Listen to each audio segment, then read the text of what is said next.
আসসালামু আলাইকুম। সবাইকে স্বাগত জানাচ্ছি আমি নাইম ফাথম মুবিন। শুরুতে সংবাদ শিরোনাম। বাংলাদেশের সর্বশেষ গুরুত্বপূর্ণ আপডেট সংবাদে আপনাকে স্বাগত। শুরুতেই সংবাদ শিরোনাম, পরে বিস্তারিত। প্রথমেই জানাবো রাজপথে বাংলা ব্লকের বিক্ষোভের কঠোর বার্তা।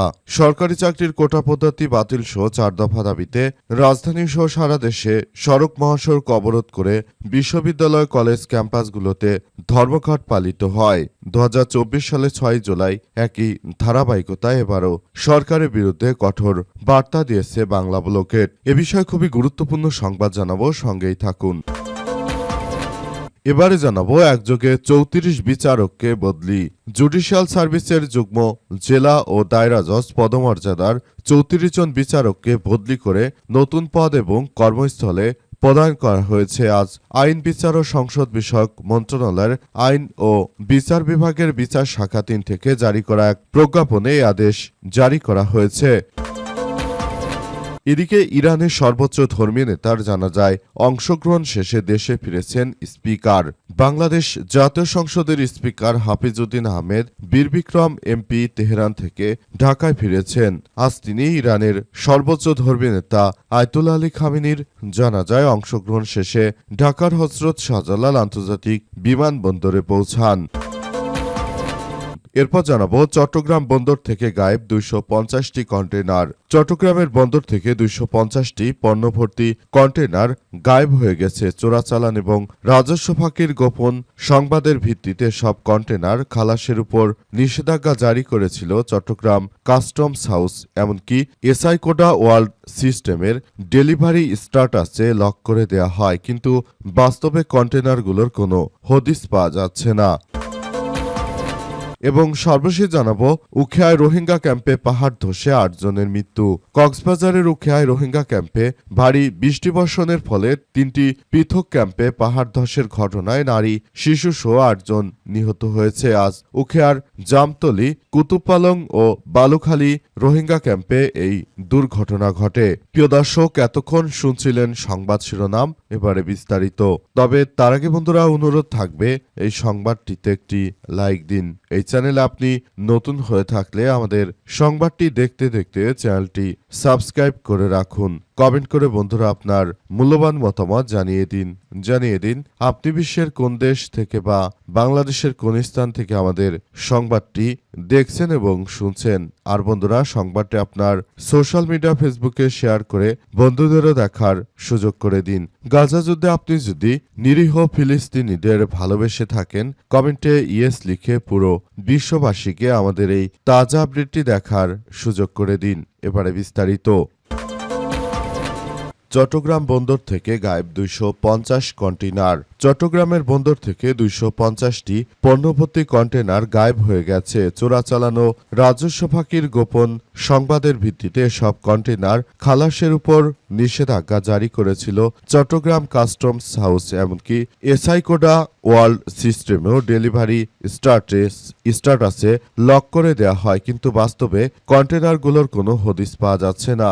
বড় একটি সিন্ডিকেট বা এসআই কোডা সিস্টেমের দুর্বলতা কাজে লাগিয়ে বন্দরের নিরাপত্তা ব্যবস্থাকে ভেঙে কন্টেইনারগুলো বের করে নিয়ে গেছে। এমন তথ্যের ভিত্তিতে কন্টেইনারগুলোর হদিস চেয়ে 5 দফায় চিঠি দিয়েছে চট্টগ্রাম কাস্টমস হাউস, কিন্তু 7 মাসের মধ্যে একটি চিঠিরও উত্তর দেয়নি বন্দর কর্তৃপক্ষ। ফলে সব কন্টেইনারে কি এসেছে সে সম্পর্কে ধারণা নেই কারো, যা বন্দর এমনকি দেশের জাতীয় নিরাপত্তার জন্য ভয়াবহ হুমকি হিসেবে দেখছে নিরাপত্তা বিশ্লেষকরা। কাস্টম সূত্র থেকে জানা গেছে 2021 সাল থেকে বিভিন্ন ঘোষণায় আমদানি করা 5 শতাধিক কন্টেইনার খালাসের উপর নিষেধাজ্ঞা জারি করা হয়। এর মধ্যে কয়েকটি কন্টেইনার আমদানিকারক ডেলিভারি নিয়ে গেছে, আর কিছু কন্টেইনার নিলাম হয়েছে, কিন্তু 250টি কন্টেইনার আমদানিকারকের পক্ষে কেউ বিল অফ এন্ট্রি দাখিল করেনি, অর্থাৎ এই কন্টেইনারগুলো ডেলিভারি নেওয়ার কোনো উদ্যোগ গ্রহণ করা হয়নি।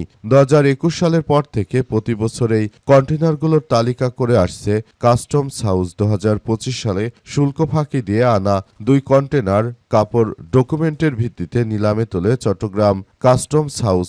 সামানত ট্রেডিং নামের একটি কোম্পানি নিলামে কন্টেনার দুটি কোনো টাকা পরিশোধের পর ইয়ার্ডে গিয়ে আর কন্টেনার দুটি খুঁজে পাননি তিনি।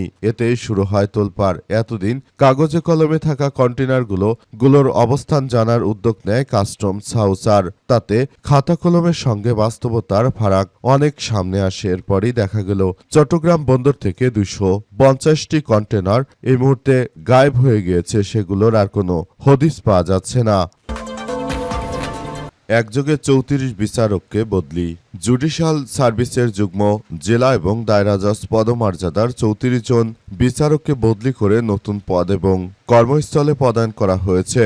আজ রাতে আইন বিচার ও সংসদ বিষয়ক মন্ত্রণালয়ের আইন বিচার বিভাগের বিচারক শাখা 3 থেকে জারি করা এক প্রজ্ঞাপনে এই আদেশ জারি করা হয়েছে।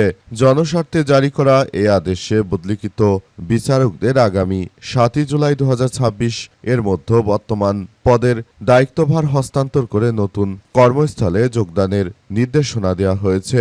বদলিকৃত বিচারকদের মধ্যে রয়েছেন সামিউল আলম কাজী, ফখরুল আবেদিন, হোসনে আরা বেগম, শারমিন রিমা, ইশরাত জাহান, ইসমত আরা তুষি, নাসিমা তালুকদার মুনমুন, মোহাম্মদ একরামুল হক শামীম, ফারহানা ইয়াসমিন, মোহাম্মদ নিয়াজ মাকতুম, মুসাম্মদ শারমিন আক্তার, রাশেদুর রহমান, মোহাম্মদ শামসুজ্জামান, কাজী আশরাফুজ্জামান, জান্নাতুল আদন শিরিন, মোহাম্মদ নাসির উদ্দিন ফরাজি, মোহাম্মদ এনামুল হক, তানিয়া বিনতে জাহিদ, নুরনাহার ইয়াসমিন, মুক্তারানী, নয়ন বড়াল, মোহাম্মদ কফিল উদ্দিন, রোমানা রোজি, মুসাম্মদ রহিমা আক্তার, এলিস জাহান, তানজিন আক্তার সহ আরও বেশ কয়েকজন। তাদের সবাই মূলত এই মুহূর্তে আসলে খুবই সরকারের চাপের মধ্যে রয়েছে এবং তাদেরকে আসলে বদলি করে দিল বিএনপির এই সরকার। রাজপথে বাংলা ব্লকেট, বিক্ষোভের কঠোর বার্তা।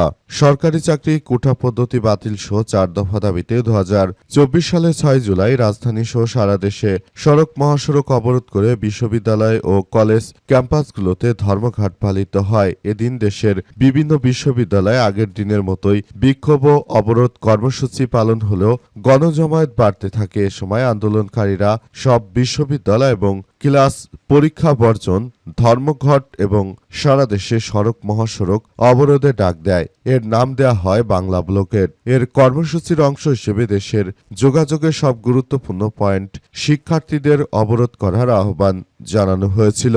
নতুন বাংলাদেশের ইতিহাসে অন্যতম গুরুত্বপূর্ণ দিন হিসেবে স্মরণীয় হয়ে থাকবে 6 জুলাই। ঢাকা, রাজশাহী, চট্টগ্রাম, খুলনা, কুমিল্লা, কুষ্টিয়া, টাঙ্গাইল, রংপুর, ময়মনসিংহ সহ দেশের বিভিন্ন অঞ্চলে শিক্ষার্থীরা বিক্ষোভে অংশ নিয়েছিল। রাজধানী Shahbag, Nilkhet, science lab, Mirpur road, Bangla motor, Mintu road, Dhaka Richa এবং ঢাকা চট্টগ্রাম মহাসড়ক কয়েক ঘন্টা অচল ছিল। ঢাকা বিশ্ববিদ্যালয়, বুয়েট, জগন্নাথ বিশ্ববিদ্যালয়, জাহাঙ্গীরনগর বিশ্ববিদ্যালয়, রাজশাহী বিশ্ববিদ্যালয়, চট্টগ্রাম বিশ্ববিদ্যালয়, খুলনা বিশ্ববিদ্যালয়, বেগম রোকেয়া বিশ্ববিদ্যালয়, ইসলামী বিশ্ববিদ্যালয় সহ বিভিন্ন শিক্ষা প্রতিষ্ঠানের শিক্ষার্থীরা রাস্তায় নেমে মিছিল, পদযাত্রা, মানববন্ধন এ অংশগ্রহণ করেছিল। কোটা না মেধা, মেধা মেধা, এক দফা এক দাবি, কোটা নট কাম ব্যাক। তারুণ্যের হাতিয়ার গর্জে উঠো আরেকবার স্লোগানে মুখরিত ছিল রাজপথ। ঠিক একইভাবে নতুন করে এবছরে কর্মসূচি পালন করবে শিক্ষার্থীরা। কোটা আন্দোলনে অংশ নেয়ার কারণে ঢাকা বিশ্ববিদ্যালয় সমাজবিজ্ঞান বিভাগ ডিবেটিং সোসাইটির সাধারণ সম্পাদক মোশাররফ হোসেনকে অব্যাহতি দেওয়া হয়েছিল। এর প্রতিবাদে সংগঠনের 21 সদস্য একযোগে পদত্যাগ করেছিল। একইভাবে স্বৈরাচারের পতনের 2 বছর পর রাজপথে বাংলা ব্লকেট বিক্ষোভে কঠোর বার্তা দিয়েছে। ইরানের সর্বোচ্চ নেতার জানাজায় অংশগ্রহণ শেষে দেশে ফিরেছেন স্পিকার। বাংলাদেশ জাতীয় সংসদের স্পিকার হাফিজউদ্দিন আহমেদ বীর বিক্রম এমপি তেহরান থেকে ঢাকায় ফিরেছেন। আজ 11টায় তিনি ইরানের সর্বোচ্চ ধর্মীয় নেতা আয়াতুল্লাহ আলী খামেনির জানাজায় অংশগ্রহণ শেষে ঢাকার হজরত শাহজালাল আন্তর্জাতিক বিমানবন্দরে পৌঁছান। এর আগে স্পিকার গত 2 জুলাই তেহরানের উদ্দেশ্যে ঢাকা ত্যাগ করেন তিনি। তেহরানের ইরানের নিহত সর্বোচ্চ নেতা আয়াতুল্লাহ আলী খামেনির জন্য আয়োজিত রাষ্ট্রীয় অন্ত্যেষ্টিক্রিয়া অনুষ্ঠানে বাংলাদেশের পক্ষ থেকে শ্রদ্ধা নিবেদন করেন। তেহরানের গ্র্যান্ড মুসল্লায় আয়োজিত ভাবগাম্ভীর্যপূর্ণ ও অনুষ্ঠানে নিহত আলী খামেনির বিদেহী আত্মার মাগফিরাত কামনা করার পাশাপাশি স্পিকার ইরানের মহামান্য রাষ্ট্রপতি মাসুদ পেজেশকিয়ানের সঙ্গে উচ্চপদস্থ নেতৃত্ববৃন্দর সঙ্গে সাক্ষাৎ করেন। এ সময় তিনি বাংলাদেশ সরকার ও জনগণের পক্ষ থেকে শোক সন্তপ্ত ইরানি জাতির প্রতি সহমর্মিতা প্রকাশ করেন এবং শোকবার্তা পৌঁছে দেন। স্পিকার সম্প্রতি ইরান ও মার্কিন যুক্তরাষ্ট্রের মধ্যে স্বাক্ষরিত শান্তি সমঝোতা স্মারক MOU বাস্তবায়নে স্পিকার গালিবাফের গঠনমূলক ভূমিকার ভূয়সী প্রশংসা করেছেন। তিনি ইরানের স্পিকার মোহাম্মদ বাঘের গালিবাফকে সুবিধাজনক সময়ে বাংলাদেশ সফরের জন্য আনুষ্ঠানিক আমন্ত্রণ জানিয়ে এসেছেন।